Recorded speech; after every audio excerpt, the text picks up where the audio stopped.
Here, hold on a moment. Let's just look at that. In other words, this is a relatively easy one. Because why? Because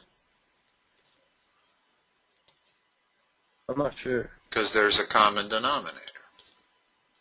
Oh, because 1. No, it's x minus 1. In other words, as long as you're adding fractions that have the same denominator, then all you do is operate on the numerator. So what is this equal to?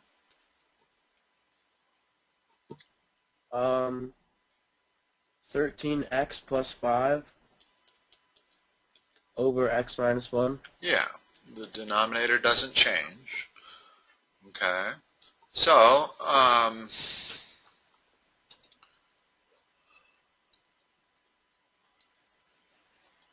for x not equal to what?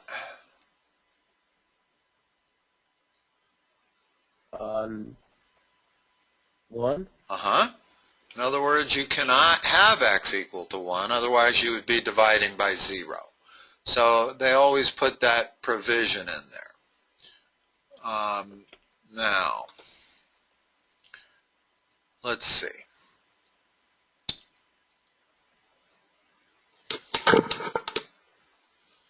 Hold on, I forgot I got to use my keyboard.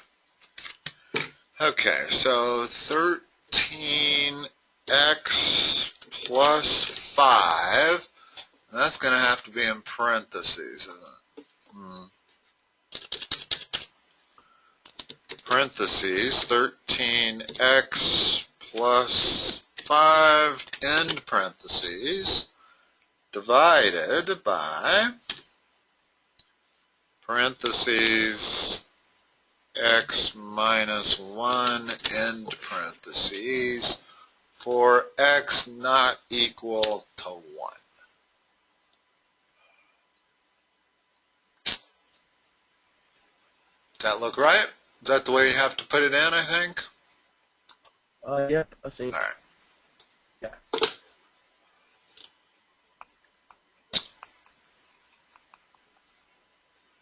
Find the least common multiple of the pair of polynomials. Well, finding the least common multiple is very similar to finding the least common denominator.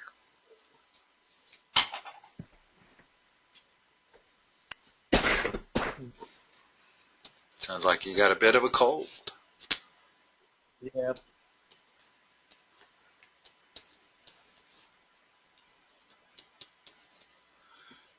The least common multiple is frequently their product. Okay. Okay? In other words, w plus 3 is not divisible evenly by w plus 2. So to come up with a least common multiple, we need to find something that both of these are divisible by. Now,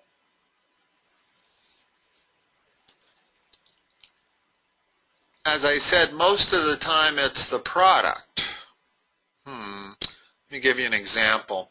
If I said, what's the least common multiple from x squared and y? It would be x squared times y. Okay? But if I said, what's the least common multiple between x squared and x? It's x squared. You don't have to go all the way up to x cubed. In other words, you don't always get the least common multiple by multiplying them. Sometimes there's a smaller one that works. Much the same way with fractions. If I'm adding 1/4 to 1/3, I'm guaranteed of having a least common denominator by multiplying these. In other words, I know that 12 will be a common denominator. I don't know for certain it'll be the least common denominator, but I know it'll be a common denominator. In this case, it turns out that it is the least common denominator. but it isn't always the product. In other words, if I'm adding 1/6 and 1/4, what's the least common denominator? 24. No, that would be a common denominator. In other words, I'd be able to solve the problem by using 24, but it's not the least. The least is 12. Oh, 12. Yes. Yeah, because 6 divides into 12 and 4 divides into 12. And that's what you're looking for. So, in this case here, for sure, this would work as a common multiple. Now, is there any smaller multiple that works? No. I don't think so. So the question is, I guess they want us to multiply this out. Simplify your answer. So what do you get when you multiply these two together?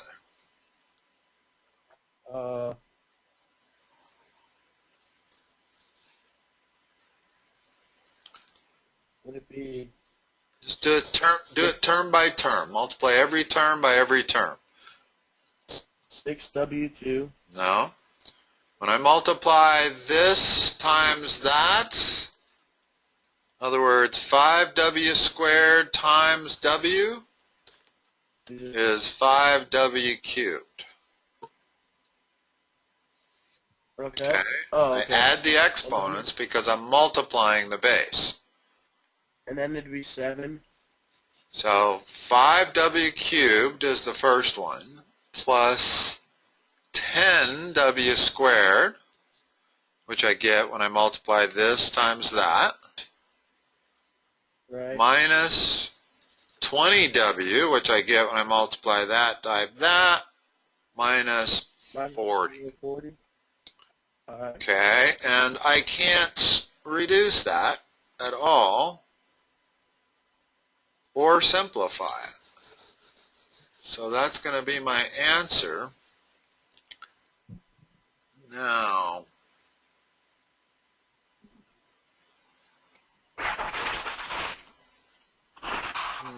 that's not going to be my answer. Notice that I can factor out a 5 from this final answer. Oh, so it'd be... Well, let's examine this.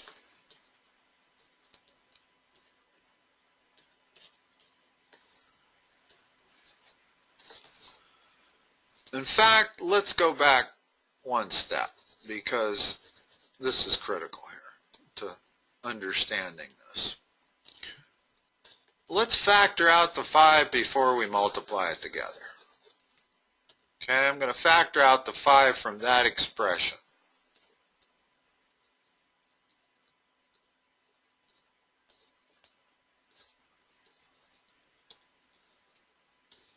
Wow.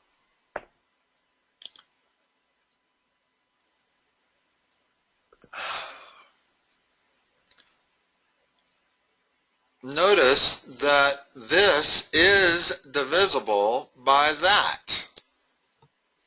That's the difference of perfect squares. So I can factor that W squared minus 4. So now I have 5 times W minus 2 times W plus 2, that's the W squared minus 4 factored, times another W plus 2. Well, if I'm looking for a least common multiple now, it's this right here.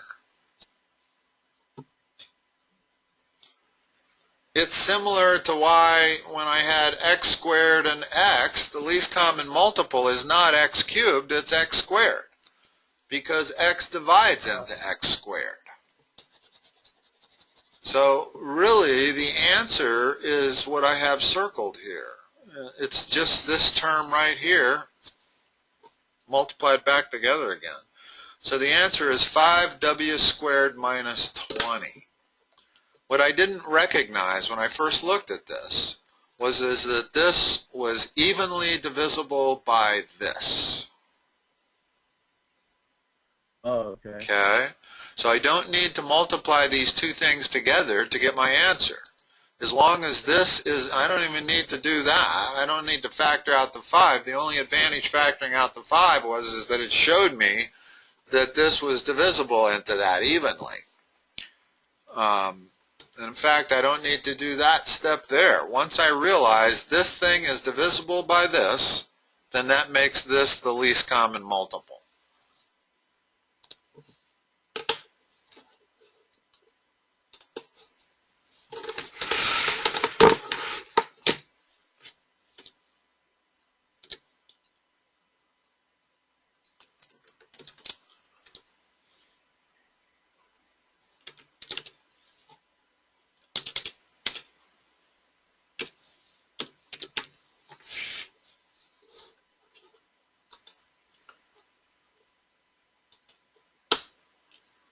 So I suppose that's really the first step that you should always do, is try to divide one term by the other. And if it does it evenly, then you know it's the larger term.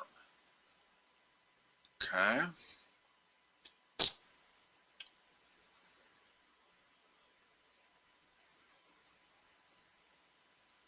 What's my answer here? Is it A or B?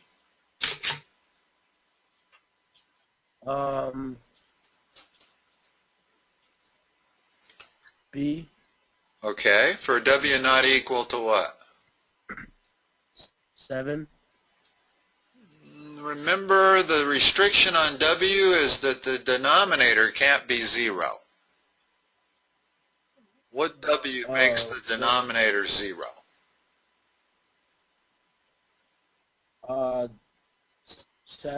0. 7, right? 0. In other words, Okay, W can't be equal to 0. What's the answer to 1 over 7W plus 6 over 7W? Isn't it just 1 because 7 over 7? 7 over 7W. Yeah. So what's that become? 1. No. We got Or 1W. 7 over 7W. That becomes a 1 and that becomes a 1. So you end up with 1 over W. And W still can't be 0. So 1 divided by W, whoops, I'm in the wrong spot. I meant to check box back B. Or is 1 divided by W for W not equal to 0?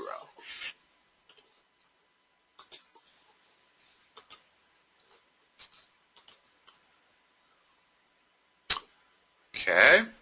Now notice that we're subtracting two terms with different denominators.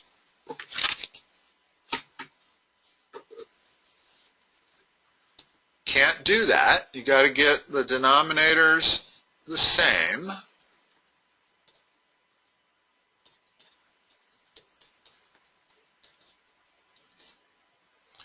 So I need to find a common denominator. And these problems are always much easier if you can find a least common denominator. 10. In order to find a least common denominator, both terms, both present denominators have to divide into it evenly. Okay. 10 is not divisible by this evenly. Okay? The key here is to do a little factoring. The left side, I can factor out an x, so I got x times x minus 10, right? The right side, I can factor out a 10. So now I got x minus 10.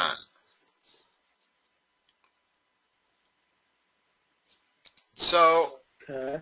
now I'm trying to figure out the best way to explain this. This is not the easiest thing to explain. What's my least common denominator going to be?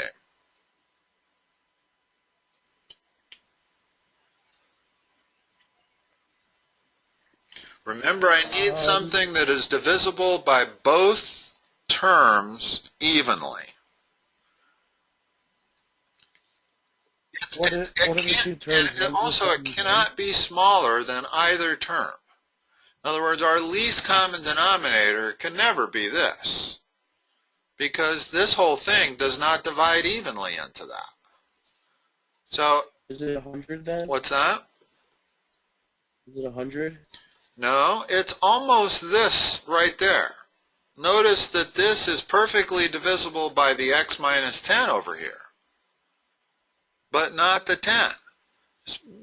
So I got to stick a 10 in front of this. In other words, if I had 10x times x minus 10, now that's perfectly divisible by this, and it's perfectly divisible by this. All right. Okay, so that's what I'm going to do here. Let me, and then we need to talk about the rules, how you get this common denominator. But you need to understand, first of all, how to apply it. So I've determined that this is my common denominator. Okay? And we'll talk about how I came up with that. All right. Now, what I know is that this common denominator is divisible by this term, this whole term here. What do you get? What do you get when you have 10x times x minus 10 all divided by this, which is x times x minus 10?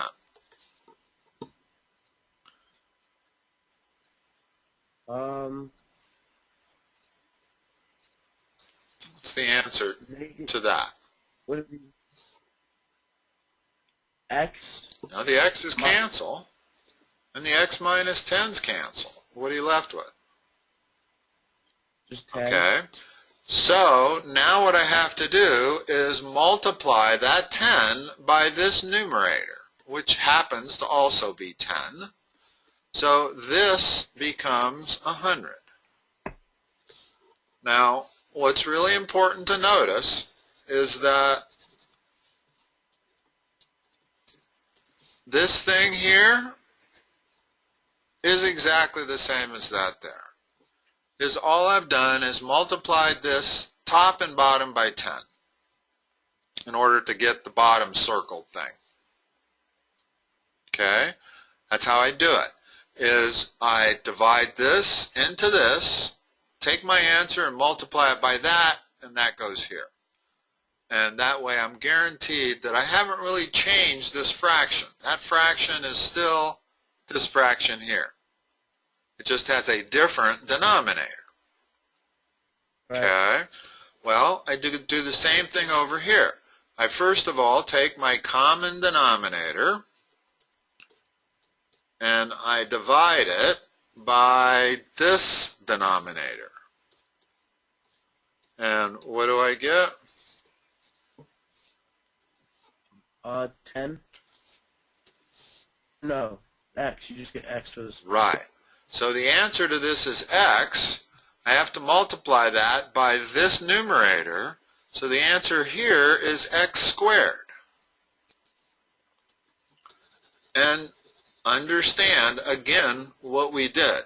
I multiplied this by x over x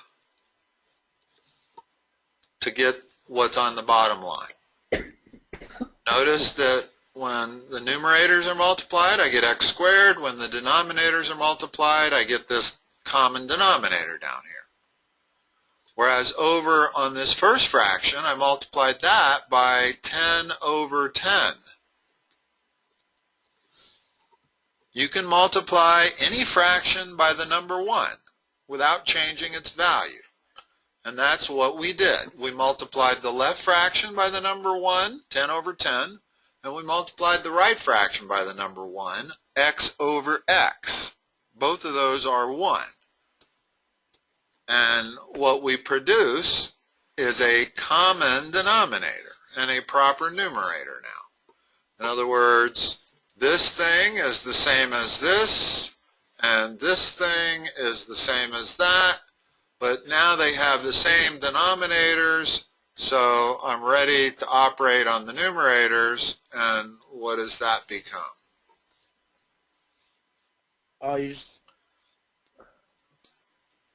would be 100. How do you do 100 minus x squared? Just like that. All over this denominator.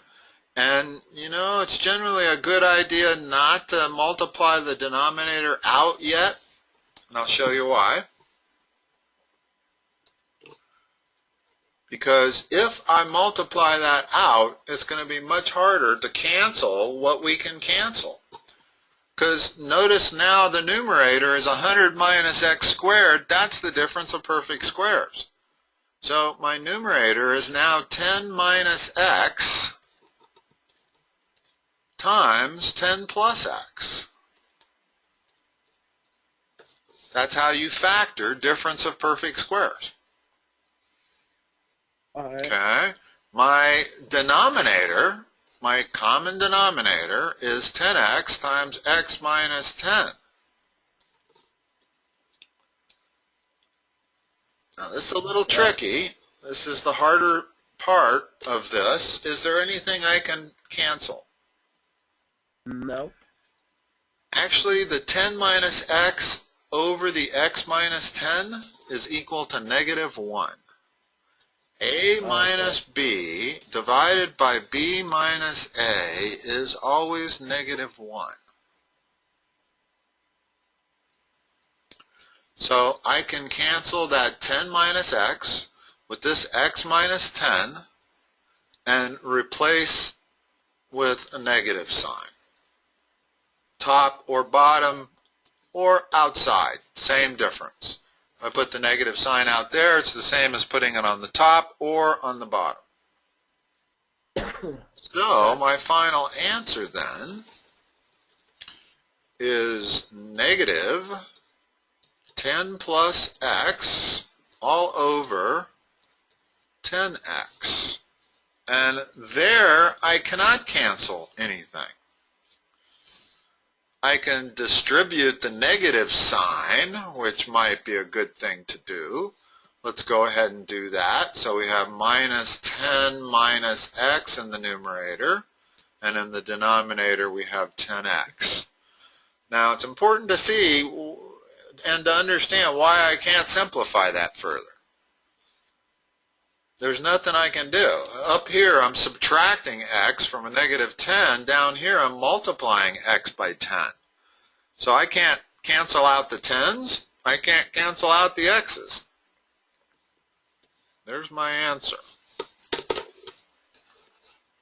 Okay.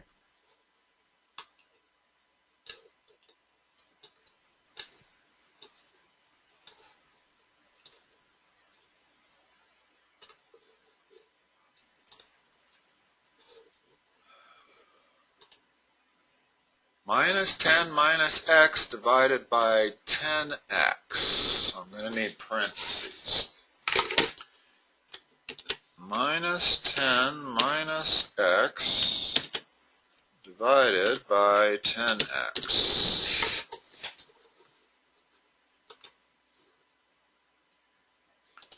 We probably could have gotten away with a variety of answers there. Yeah. Let's go back here and talk about finding a least common denominator, because that's not such an easy thing to do. But it helps if we start with fractions. Let's go back to this problem here.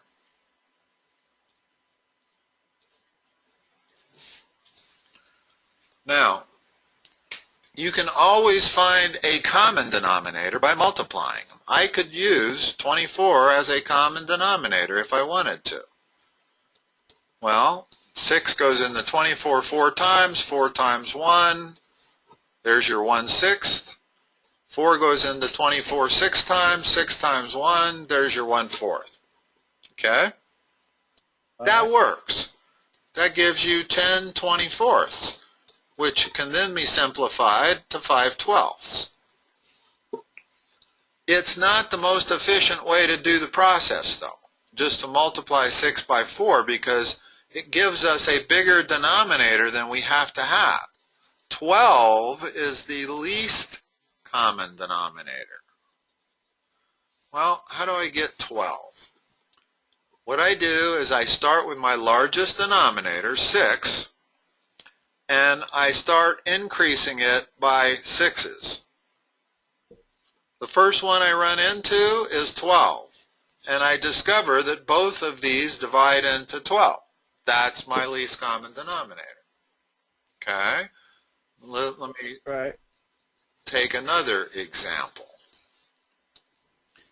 If I'm adding these three fractions, what's the least common denominator?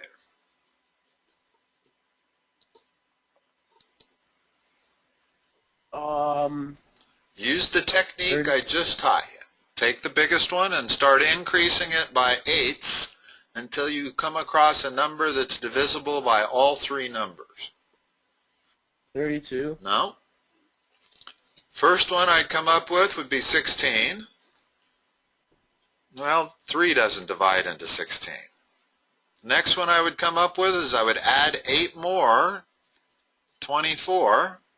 Aha! Oh, it's 24. It's always going to be divisible by the 8 just because of the way I'm doing it. And 24 is divisible by 4, and it's also divisible by 3. So I get 24 as my least common denominator.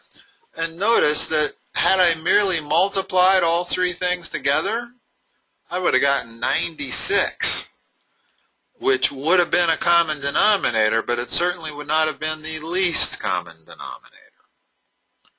So when they talk about least common denominators or least common multiples, which basically means the same thing, use this technique.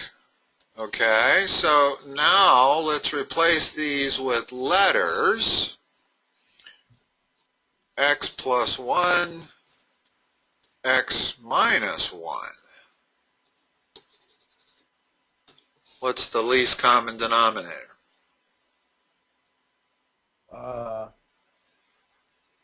Now usually when you have variables, it's almost always the product of the two. And that's the case here. You just know that the common denominator is that. Multiply the two of them together, and notice why that's always a common denominator, because that guarantees that this common denominator will be divisible by each, since I came up with it by multiplying them together. Okay? All right. But now, if I change it slightly and make that squared, well, if I multiply them together, I would have a least common denominator of that cubed. That's not the least common denominator. The least common denominator is squared. Why? Because this divides into it evenly and that divides into it evenly. And so I would check that first before multiplying the two together. All right. I guess that's a good place to stop. We're just doing a half hour tonight, is that right? Oh, yeah. Okay. Let me save this for you. Thank you. And I will talk to you next time, Tucker. All right. Sounds good. Thanks. All right. Bye-bye. Let's see. I got to sign out here.